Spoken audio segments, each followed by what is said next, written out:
é uma casa que traz muitas lembranças ao nosso coração. E para mim é inevitável, Gilberto, porque eu lembro lá atrás, quando eu comecei a trabalhar em Valentim, e quando eu visitava essa casa, e era diferente do salão, né? No alto, entrada, e quanta singeleza e quanto amor, né? E esse trabalho permanece junto com Cristo. E essa gratidão que nós devemos ter, essa doutrina consoladora, que não nos livra das dores, das aflições do mundo, mas nos fortalece para vencê-las.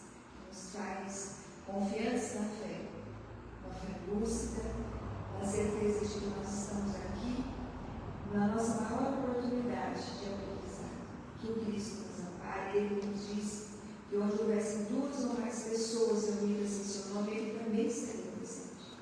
E essa é a certeza que nós devemos ter nesta manhã. Jesus ampara-nos a todos, cuida das nossas almas. Ele que nos disse ser o grande jardineiro das nossas almas. No Evangelho, o Consolador prometido, o Espírito da Verdade vai nos dizer: eu cultivo as vossas almas no silêncio dos vossos pensamentos. Então é Ele que não nos deixa, nunca nos deixarei, jamais nos abandonarei. A dificuldade é nossa de termos essa compreensão, de vermos e sentirmos o Cristo dessa forma, presente em nós, como Deus está. Nós costumamos pensar em Jesus como uma alma iluminada, um Espírito grandioso, mas que está tão distante, que às vezes a gente precisa buscá-lo, esquecendo que Ele está em nós, que Ele existe em nós. A doutrina espírita nos ensina isso. Jesus é muito além do que nós possamos imaginar, do que nós possamos entender. A doutrina nos ensina que Ele é o grande mestre das nossas almas, que assiste a cada um de nós, que cuida de cada um de nós nessa escola chamada Terra. Ele nos conduz de perto, sabe de cada um de nós, antes mesmo de que nós pudéssemos pensar quem nós éramos. Antes mesmo de que nós pudéssemos conceber na nossa racionalidade, na nossa individualidade, Ele já sabia e já cuidava de nós. Você vê o Cristo de Deus, o governador, co-criador do Pai. E hoje nós gostaríamos de falar das curas feitas por Jesus. Não das curas físicas feitas pelo Cristo, porque também quando nós falamos das curas que Jesus fez, nós vamos sempre pensar nos cegos, nos leprosos, nos paralíticos que Ele fez andar. Então, nessas curas, e é certo que Ele as fez, só que das curas físicas que Jesus fez, muitas daquelas pessoas um dia voltaram a adoecer. Porque quando Jesus ele curava uma pessoa, naquele momento ele dava ali um suporte espiritual, um suporte vibracional. Ele envolvia aquele ser no seu corpo físico e na sua alma de um fluido do seu magnetismo, provindo do seu amor, da sua grandiosidade. E esse suporte vibracional é que possibilitava ao corpo físico, às células físicas se restabelecerem, se reorganizarem, a alma se reestruturar, se reorganizar emocionalmente, promovendo a cura daqueles corações. Mas é certo também que muitos não conseguiam manter esse estado vibracional e voltavam a adoecer. Não mudavam os seus pensamentos, não mudavam a forma de pensar, a forma de agir, e acabavam com o tempo voltando a adoecer. Outros não, mantiveram aquele benefício recebido e permaneceram fisicamente curados. Mas o que é verdade é que todos um dia morreram. De todos os que Jesus curou um dia, todos morreram. Por isso que nós vamos, porque é da natureza do corpo físico acabar, é da matéria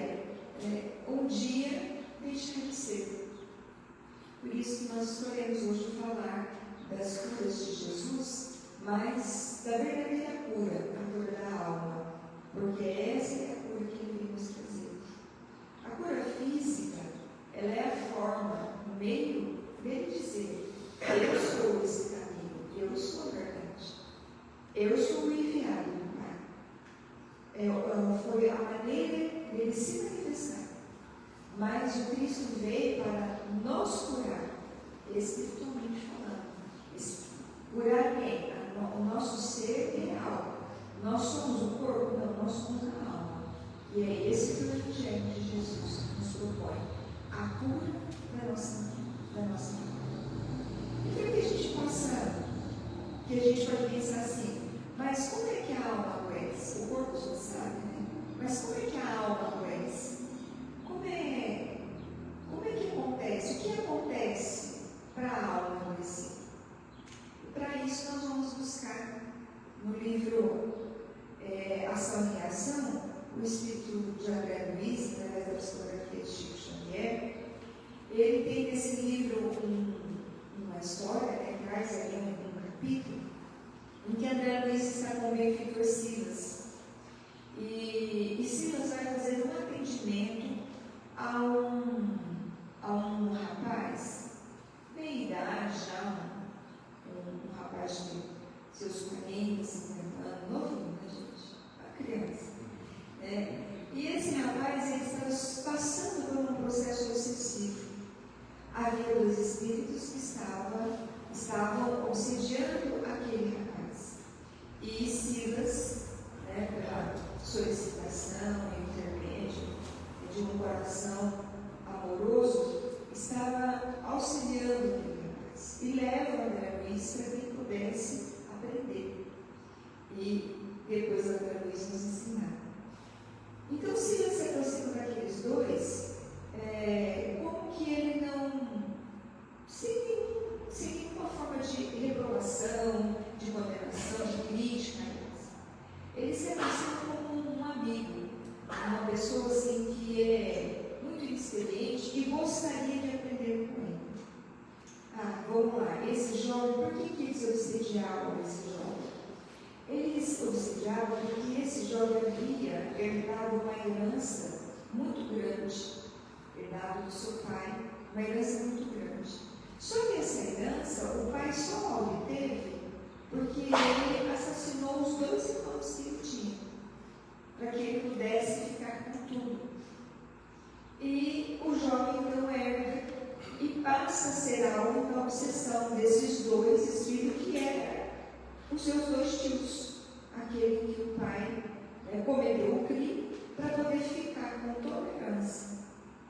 E eles, então, agora num desejo de vingança, de justiça com as próprias mãos, estavam obsediando o rapaz.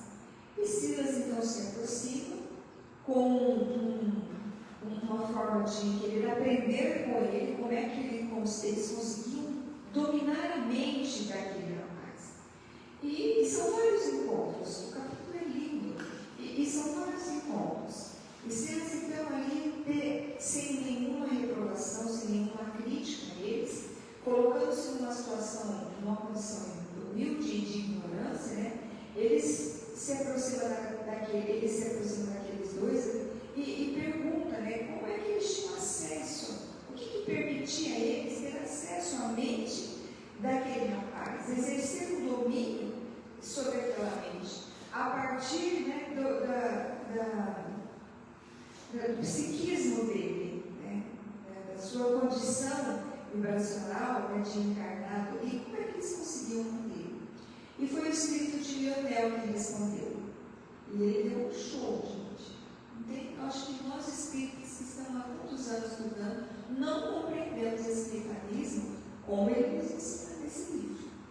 E ele vai dizer assim, respondendo assim para Silas, quando ele pergunta como que ele consegue ter acesso à mente daquele rapaz e exercer esse domínio, se utilizando da natureza vibracional do jovem. E ele responde assim: todos possuímos, além dos desejos imediatistas comuns em qualquer fase da vida, um desejo central ou tema básico dos interesses mais íntimos. Está dizendo aqui?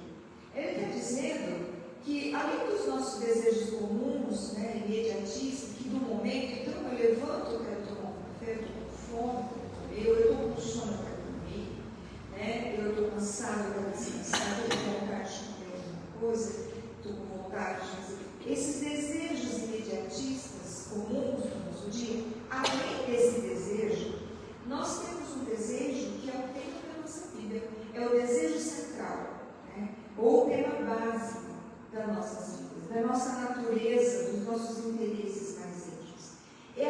que move a nossa existência. É aquilo que faz com que a gente levante toda manhã e a hora que a gente abre os olhos é a primeira coisa que a gente começa a pensar, né, fixamente naquilo, naquele que é o nosso tesouro. Por isso nós vamos lembrar Jesus, onde estiver o seu tesouro, aí está o seu coração. O seu coração, na forma do que? Da sua alma, do seu sentimento. O coração representa a nossa essência, porque quem sente não é o corpo, quem sente é a alma. E o coração, nessa simplificação, nessa personificação da alma, do ser que sente e pensa, aonde estiver o nosso tesouro, onde estiver o nosso desejo, aí vai estar a nossa alma toda envolvida nele. É aquele sentimento que nos move, que faz com que a gente trabalhe, pratique as ações que a gente pratique para obter, coloque as nossas energias. Está ali o nosso tesouro. E ele segue, por isso, além dos pensamentos vulgares que nos aprisionam a experiência rotineira, lugares comuns, além desses pensamentos comuns que nos aprisionam a experiência do dia a dia, emitimos com mais frequência os pensamentos que nascem dos desejos central, que nos caracteriza, pensamentos esses que passam a constituir o reflexo dominante de nossa personalidade. Esse desejo central, ele faz com que a gente emita pensamentos, e esse pensamento nos caracteriza. Por que os espíritos inferiores sabem o que nós estamos pensando? Porque aquele pensamento fixo e repetitivo, onde está o nosso desejo, ele vai se plasmando. Ele tem, além de ter cor, ele tem cheiro. Falam os espíritos que ele consegue emitir até cheiro. Então, eles sabem que o pensamento ele é uma fonte de energia. Nós vamos plasmando ele no nosso campo mental e ele vai se mostrando. Então, quem tem a visão de ver a espiritualidade, os espíritos inferiores conseguem também ver, porque os pensamentos ruins eles não têm capacidade de alcançar. Por quê? Porque nós vamos emitindo, nós vamos plasmando em nós esses nossos pensamentos. Esses pensamentos nos caracterizam. Esses pensamentos mostram quem nós realmente somos. Ele fala, a gente vai emitindo. E por que ele reflete? Ele fala, e passam a constituir o reflexo dominante da nossa personalidade. Porque esse reflexo é assim, eu vou emitindo pensamento, ondas vibracionais, eu vou plasmando esses meus pensamentos e eu vou envolvendo pessoas que estão vibrando nessa mesma faixa. E aqueles que também comungam desses pensamentos, que têm afinidade com os meus pensamentos, também me alimentam dos seus. E a gente entra num ciclo, num círculo ali que a gente vai reproduzindo 20, 10, 20, 30, às vezes a gente passa numa existência 80, 90 anos de uma existência sem mudar. E a gente fica sempre pensando, querendo, desejando a mesma coisa. Por isso que ele diz que é um reflexo dominante. E ele prepara e pensa, aquele moço, qual que era o pensamento dominante dele? O pensamento dominante dele era a riqueza. Silas vai narrar isso no livro. O pensamento dominante dele era como ele ia multiplicar os bens. Ele levantava de manhã e como é que ele ia se tornar mais rico? Como ele ia fazer o melhor negócio? Como ele iria tirar vantagem sobre aquele negócio? Aproveitar as oportunidades de negócios, alguém que estivesse numa situação difícil e ele pudesse ali fazer usando do desespero da pessoa e da sua necessidade, tirar vantagens daquele negócio. Então era o tempo todo pensando em como ficar mais rico, em dinheiro. E esses espíritos, esses dois, alimentavam o seu pensamento. por isso nós vamos entender que ninguém cria nada em nós. Na obsessão, aqueles que, o espírito que obsedia um encarnado, ele não cria um encarnado. Ele se aproveita daquilo que ele tem e ele vai falar isso aqui mais fácil. Aqui mais fácil. Ele diz assim, desse modo, é fácil conhecer a natureza de qualquer pessoa por esse reflexo dos pensamentos, que nasce do seu desejo central. Ele fala em qualquer plano, ou seja, encarnado e desencarnado, através das ocupações e posições em que prefira viver. Assim é que a crueldade é um reflexo criminoso, a cobiça é um reflexo do usurário, a maledicência é um reflexo do caluniador, o escárnio é o reflexo do ironista e a irritação é o reflexo do desequilibrado. Tanto quanto a moral elevada é o reflexo do santo. Então nós refletimos tanto positivamente, como a moral é o reflexo do santo, nós também refletimos negativamente e de uma forma inferior na nossa interior. Conhecido o reflexo da criatura que nos propomos, robustecendo-lhe os impulsos e os quadros já existentes na imaginação, e criando outros que se lhe superponham, nutrindo-lhe dessa forma a fixação mental. Então, eles pegam isso e fazem a pessoa ter uma fixação mental. Fixa naquilo.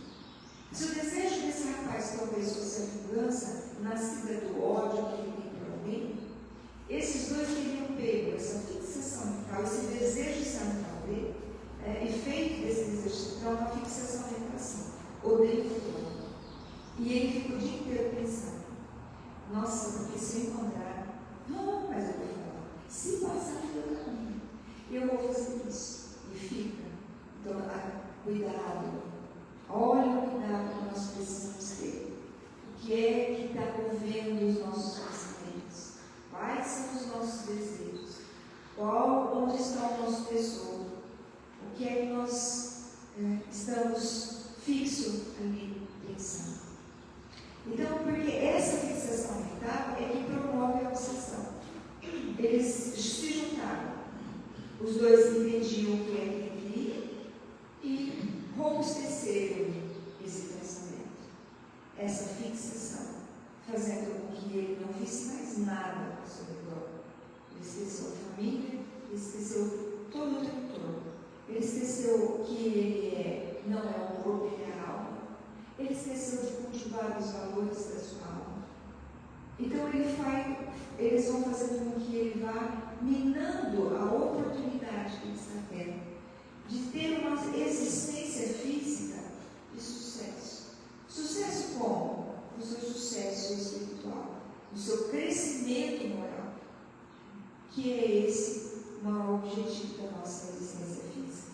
E ele encerra dizendo assim, é interessante quando ele fala assim, e ele sorrindo concluiu, sorrindo, tipo assim, ficou fácil.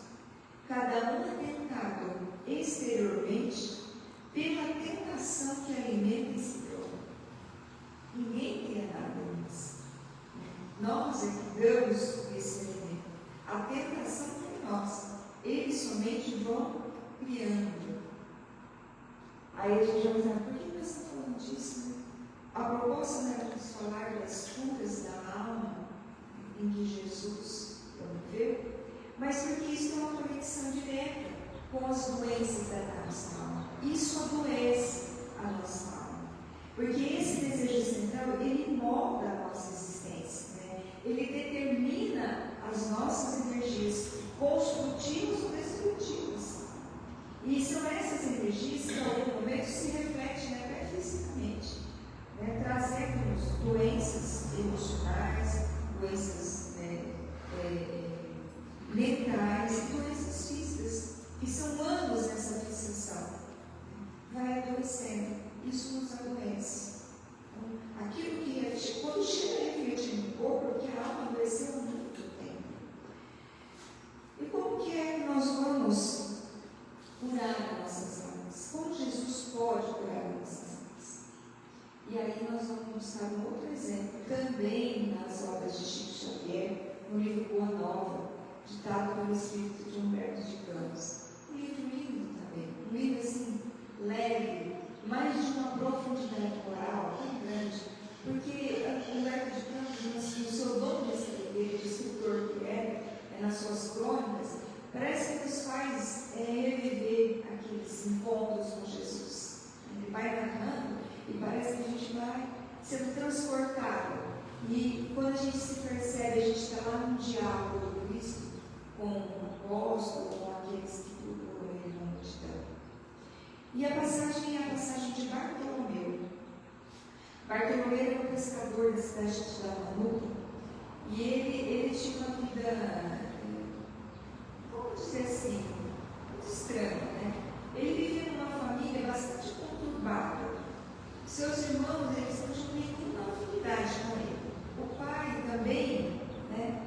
Ele parece que não gostava muito dele. Eles viviam muito em conflito. E Bartolomeu, mas porque Bartolomeu, ele tinha um temperamento complicado. Ele é daquelas pessoas que a gente poderia dizer hoje, ele era azedo, amargo, de mau convívio. Ele estava sempre queixando de alguma coisa. Sempre tinha uma coisa que não estava bom para ele. Se chovesse, porque choveu, né? Não dava para ele pescar. E se não chovia, o sol, porque a gente pesca com o sol. E olha que ele ia o peixe, o problema não era que estava explorando ele. E aquele governo? O governo corrupto, né? E o campo? E o desfecho? Né? E a doença? Tudo para Bartolomeu era um motivo de crítica, de sofrimento, de lamento. E eu confesso que quando eu estava lendo, eu lembrei dos meus tempos de criança, de adolescente, que a gente tinha um desenho, né? Tinha, acho que chamava Uruca, que ele andava gemendo, né? Oh, céus! Oh, azar! Né? E numa nuvenzinha chovia em cima dele, só em cima dele, chovia. E ele saía resmungando: oh, filho, oh, azar! E a chuva na cabeça dele. Né? E tem gente assim. E cuidado para a gente não ser. Né? Vamos vigiar os nossos pensamentos. O desejo central de Bartolomeu não era ser rico. Ele era uma pessoa inconformada com a experiência física dele, com a vida de pescador que ele tinha. Então ele olhava o outro e falava assim: ele é corrupto, ele é bandido, ele rouba, ele trapaça nos negócios, e ela ele prospera. Olha como ele cresce, olha a vida que ele tem. E eu? Então ele era um inconformado, porque ele queria ser rico. Ele não queria ter a vida humilde e sofrida de um pescador. E ele era uma pessoa assim, meio que indesejada. Chegava ali, lá vem Bartolomeu. Cada um ia para um canto. E ele foi falar de Jesus. Porque ele era uma criança espiritual. Como nós, ele era uma criança. E aí Bartolomeu foi falar de um tal de reino dos céus, reino de Deus, né? Que esse Cristo estava prometendo esse lugar. Falou: é lá que eu vou ser rico, lá eu vou ser feliz. Né? Se ele está prometendo, se esse profeta está prometendo esse reino, é lá que eu vou ter a chance de ser feliz. E ele começa a acompanhar o Cristo, e um dia ele tem uma oportunidade de estar frente a frente com Jesus. E ele então, nós imaginamos teremos a oportunidade de estarmos frente a frente. O que é que nós falaríamos para Jesus? Alguém já pensou nisso? Por nos preparando. O que é que a gente falaria para Jesus? Vocês não acreditam que Bartolomeu falou? Bartolomeu falou da vida. Reclamou como que era difícil viver. Como era difícil ser um pescador. Como que era difícil viver sob o domínio de um governo corrupto, né? Que o dinheiro não tinha valor, da doença, da miséria. E falou. Mas falou para Jesus: ainda bem que o Senhor traz o reino dos céus, né? A sua promessa do reino de Deus. E aí Jesus olha para ele e imagina como ele para nós, e vivíamos crianças, né? Espirituais. E Jesus fala para ele assim: a nossa doutrina, entretanto, Bartolomeu, é a do Evangelho ou da Boa Nova. E já viste, meu filho, uma boa notícia não produzir alegria? Fazes bem conservando a tua esperança em face dos meus ensinamentos. Mas não quero senão acender o bom ânimo no espírito dos meus discípulos. Se já tive ocasião de ensinar que o meu reino ainda não é deste mundo, isso não quer dizer que eu desdenhe o trabalho de estender um dia os corações que morejam na terra. Achas então que eu teria vindo a este mundo sem essa certeza confortadora? Você acha, Bartolomeu, que eu teria vindo a esse mundo sem a certeza absoluta de que o reino de Deus, ele é a obra divina no coração do homem? Que o reino de Deus, ele nasce aqui, porque ele nasce em cada criatura? O reino de Deus não é um lugar, ele é um estado de alma.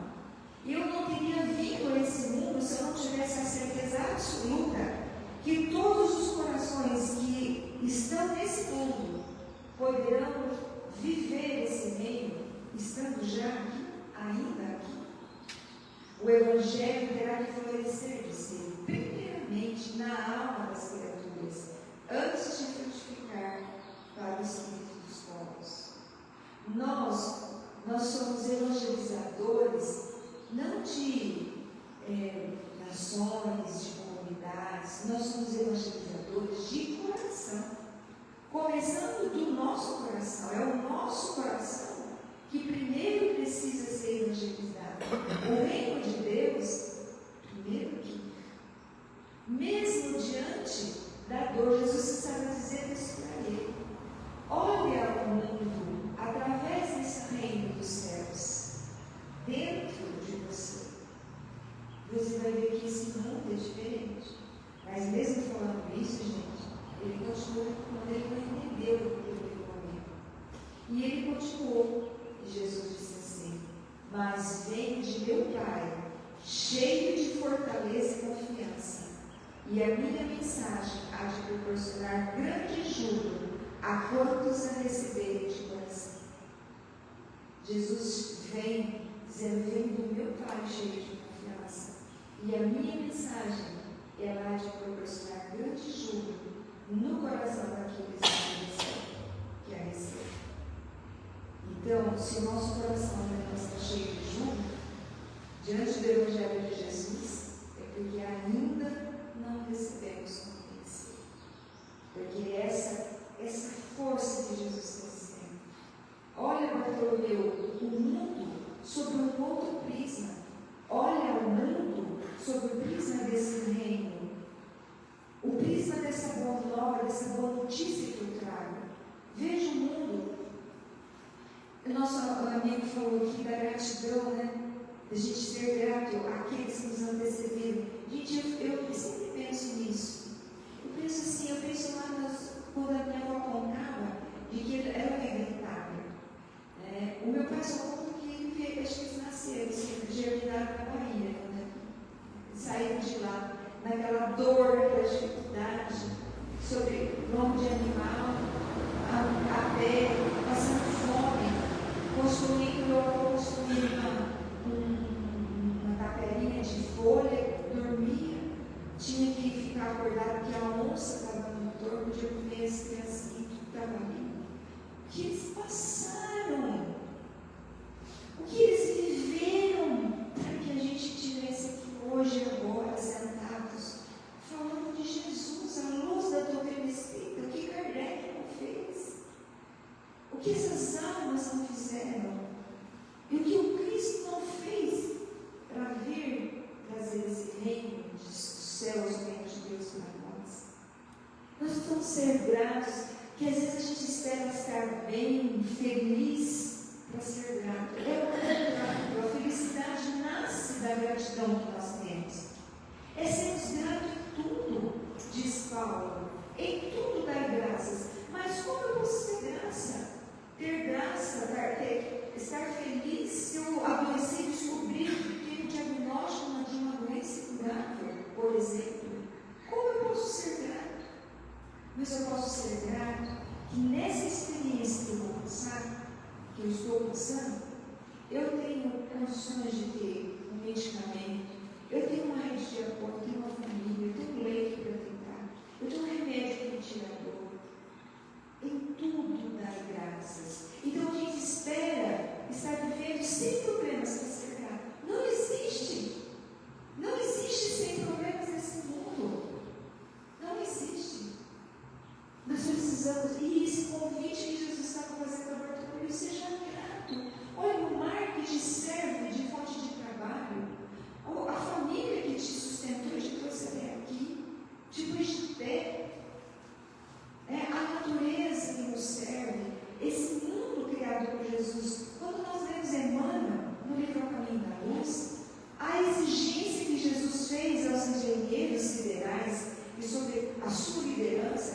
estava arquitetando esse mundo, ele disse: eu quero beleza em cada detalhe, que tudo seja belo. E a gente passa por esse mundo sem ver essa beleza. Nós já vimos a beleza do tucano, do bico do tucano, das asas de uma arara, do canto daquelas andorinhazinhas, daquelas maitacazinhas assim, barulhentinhas. A gente só pensa no nosso desejo central.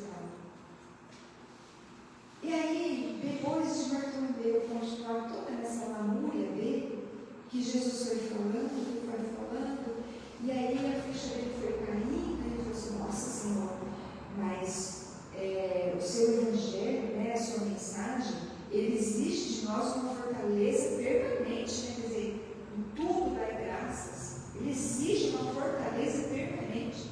Jesus fez assim: Bartolomeu, a verdade não exige, ela transforma. E nesse instante, como que ele recebe aquele suporte vibracional de Jesus? Bartolomeu sai dali diferente. Ele sai cheio de ânimo, de bom ânimo, e volta para casa. E ele chega em casa, os irmãos começaram a xingá-lo, a agredi-lo, chamá-lo de vagabundo, que agora ele só não trabalhava mais, só ficava atrás desse Cristo, desse Jesus. Ele olhou para os irmãos e pensou: por que eu vou brigar? Eles não conhecem o que eu conheço, eles não tiveram a experiência que eu tive agora. Ele saiu impregnado do amor de Jesus. Ele olhou para os irmãos com uma piedade. O pai quis chamar a atenção e ele não respondeu. Ele foi dormir. No outro dia ele acordou, todo mundo achava que ele estava doente. Ele cumprimentou as pessoas, falou bom dia. Saiu para a rua e falou bom dia para quem encontrava. Pescou, passou olhando. Foi vender os peixes, não brigou com o comerciante, não xingou ninguém. Todo mundo olhava estranho e viu: ele vai soltar, né? Ele vai não, a gente vai se preparar para pegar. Ele estava transformado. Aquele amor havia transformado as suas energias, modificado o seu próprio mental. Passado uma semana, Jesus estava pregando e ele foi. E no meio daquela multidão, uma hora Jesus encontra os olhos de Bartolomeu. Jesus olhando para ele e diz assim: o reino dos céus é semelhante a um tesouro que oculto no campo foi achado e escondido por um homem que, movido de gozo, vendeu o que possuía e comprou aquele campo. Nesse instante, o olhar do mestre pousou sobre Bartolomeu, que o contemplava, envelhecido. E uma luz branda de seus olhos generosos penetrou fundo o íntimo do apóstolo, pela ternura que evidenciava, e o pescador humilde compreendeu a delicada alusão do ensinamento, experimentando a alma leve e satisfeita, depois de haver alijado todas as vaidades de que ainda não se desfizeram, para adquirir o tesouro divino, o campo infinito da vida, enviando a Jesus um olhar de amor e reconhecimento. Bartolomeu ligou uma lágrima. Era a primeira vez que ele chorava de alegria. O pescador de Dalmanuta aderira para sempre aos eternos júbilos do Evangelho do Reino. Então, são várias as coisas que levam nossas almas a adoecer. São esses pensamentos, o nosso tesouro, aonde está o nosso desejo, a nossa fonte, nos adoece. O que é que nós queremos? Qual é o nosso desejo central? A gratidão, ela nos enobrece, mas o ressentimento, a mágoa, o ódio, ela nos adoece. Adoece o nosso ser, nos adoece fisicamente, nos faz pessoas amargas, pessoas indesejáveis, nos desestrutura o lar, os amigos, o trabalho. Às vezes são situações que a gente leva várias e várias existências, que a gente vai criando vínculos com esses espíritos que se afinizam com esses pensamentos. E a gente leva várias existências, gastando várias oportunidades para que a gente consiga entender a mensagem de Jesus e modificar o nosso desejo central. Então essa é a nossa proposta da manhã. pensarmos em Jesus como o nosso médico, o médico das nossas almas, da renovação e da proposta de amor que Ele faz para as nossas vidas. Que Ele nos abençoe e nos